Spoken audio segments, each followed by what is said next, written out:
বাংলাদেশ আওয়ামী লীগের শ্রদ্ধেয় সাধারণ সম্পাদক এবং সড়ক ও সেতু মন্ত্রী মহোদয়ের সকালের বক্তব্য শুনেছি। আমার মনে হয় যে তিনি যে বক্তব্য দিয়েছেন সেটা অত্যন্ত স্পষ্ট। তো সেই ক্ষেত্রে আপনারা ওনার বক্তব্যের মধ্যেই কিন্তু প্রথম প্রশ্নের জবাব পাবেন। আর মাননীয় প্রধানমন্ত্রী আমাকে নির্দেশ দিয়েছেন, এটা ঠিক, যে আগামীকালকের মধ্যে একটা ব্যবস্থা নেওয়ার, এবং আমি আশা করি আমি কিছুক্ষণ পরে মাননীয় স্বরাষ্ট্রমন্ত্রীর সাথে বসব এবং সেইখানে আমরা সিদ্ধান্ত নিব কোন আইনি প্রক্রিয়ায় হবে।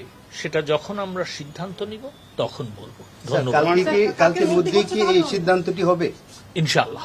দেখেন, এই যে নৃশংসতা যেটা চালানো হয়েছে গত 16ই জুলাই থেকে 20শে জুলাই, এবং কোটা আন্দোলনের নামে, কোটা বিরোধী আন্দোলনের নামে যে সহিংসতা চালানো হয়েছে, তার প্রথম কথা যেটা হচ্ছে যে যারা কোটা বিরোধী আন্দোলন করছিলেন তারা কিন্তু বলেছেন এই সহিংসতার সাথে তাদের কোনো সম্পৃক্ততা নাই।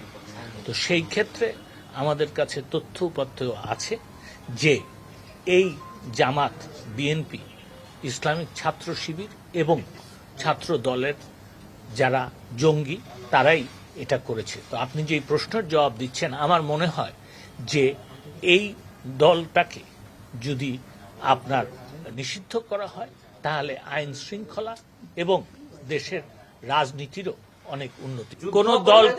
কোন দলকে যখন নিষিদ্ধ করা হয় তখন সেটা নির্বাহী আদেশই হয়, সেটা কোনো বিচার বিভাগীয় আদেশে হয়। বিচার করার, যুদ্ধ অপরাধীদের অপরাধের দায়ে বিচার করা এক কথা, জামাতকে নিষিদ্ধ করা আরেক কথা।